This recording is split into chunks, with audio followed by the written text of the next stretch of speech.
So one of the things in your bio that I use to introduce you is this phrase: her operations change work leverages visualization to enhance people, productivity, profits, and presence. What does that mean, that you leverage visualization to enhance the 4 Ps? Yeah. It's on simple terms, it's drawing a picture. On complex terms, let me break it down. So, for example, let's say you're thinking of different ideas around marketing or internal process or systems changes.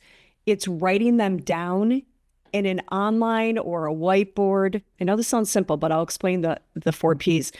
Writing them down so the team can see them. So the team can start to buy into the idea well before you pull the let's go. And writing them down with purpose. So when we talk about the 4 Ps, again, it's people, profitability, presence, and productivity. We use those as the 4 benefits. So the point is, you shouldn't be pursuing something unless you know why. Like, what's the end game? And so it's, a sales coach might say it's selling. I would say it's getting buy-in. And so that's what we believe with business planning is identifying what is one of the 4 Ps that you're going to get out of doing this, sharing it with the team, and to be really hyper specific. I joke about the whiteboards, but I'm not joking. I literally, when I work with businesses, I'm like, where are your whiteboards? Are they in the hallways? They can't just be in the CEO's room. Write on them. If you're remote, because we have firms, obviously businesses that are remote, they're using like Asana or Lucid or like all these fun onboards.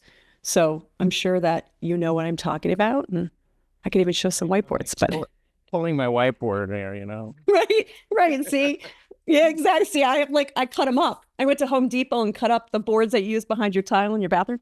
But hey, whatever works, right? And I have like 4 whiteboards all over me, my office. Yeah. So, visualizing that way. The other thing is, and this is a game changer. So when we work with businesses, there's like 5 major things that we do when we visualize. But this one is a leader, and that's around roles, authority, and responsibility. So even HR firms have never heard of this technique. And I'm going to explain why it works, because there's neuroscience behind it. When you talk about roles and responsibilities and levels of authority, we're sticking them in these disparate job descriptions. It doesn't work for teams anymore. And it doesn't work for younger people that are professionally driven and, are go-getters. So now we say, visualize that as well. Like literally, again, sticky note, whiteboard, Excel sheet, whatever, Lucid board. I don't really care. But team, write out, what level of authority do you have? Team, write out what your responsibilities are. The reason this works, and it seems shocking, is because when you write, your prefrontal cortex kicks in and your amygdala calms down. So that fear and flight that we experience when we talk about our value, our responsibilities, our authority level, that is the fear and flight that kicks in when you're talking verbally, because you're using a different part of your brain. The minute you put a picture in front, your rational brain kicks in. So it's the biggest calmer I've ever seen. It opens the doors. Nobody worries about getting let go when you do this. Nobody worries about getting demoted. Everybody is in it together. And I could keep going, but that's just one of the... Yeah. Now, one of the things that I, teach my clients, especially in our elite coaching program, our Law Firm Growth Elite Coaching Program is geared towards maxed out solos looking to grow beyond themselves. So we take people on the journey of, 500,000 in revenue, 250, 500, 750, somewhere in that range to 2 million, right? That's the sweet spot for this program. But one of the things that I need to help them to learn along the way is that there's a difference between delegation and delegating responsibility. Delegation is where we're basically just telling somebody, you have to do this task. The problem is that when we delegate tasks, we are still owning the responsibility, which means that when somebody doesn't do what they need to do, or they don't do it right, we're the ones stepping in to do it, right? And then we're not really freeing ourselves up. We're freeing ourselves up a little bit, but we're still the ones that are responsible. When we delegate responsibility, we're basically saying the buck stops with you.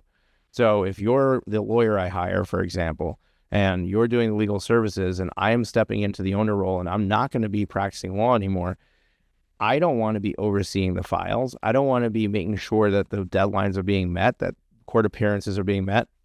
If you're sick, you need to find coverage for that, right? Not me.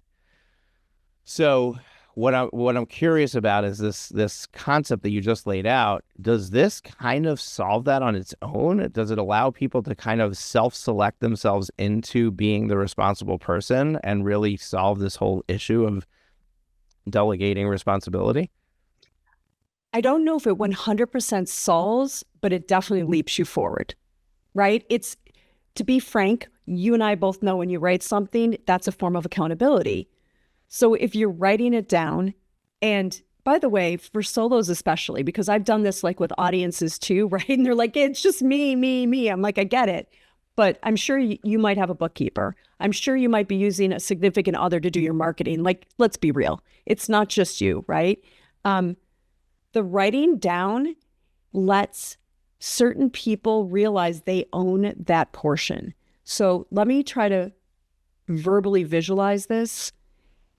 Think about who makes a decision versus who strategizes, who manages, and who does in a chart. And then where do people lie in that on each part of the business? That when you write that, I think you get about 90% of the way there. The last 10 is not wavering from that. So I think you just said it. Basically, when you delegate to someone else and they don't do, it's your job to then say, no, let me remind you that's on you. And this is why I like the visual. If the visual board is front and center, let's say you do it online, but then you print it and stick it on a wall, they pass by it all the time. So they more quickly realize it's on them. But that last 10% is sticking to what was said, sticking to what was written, and holding them accountable.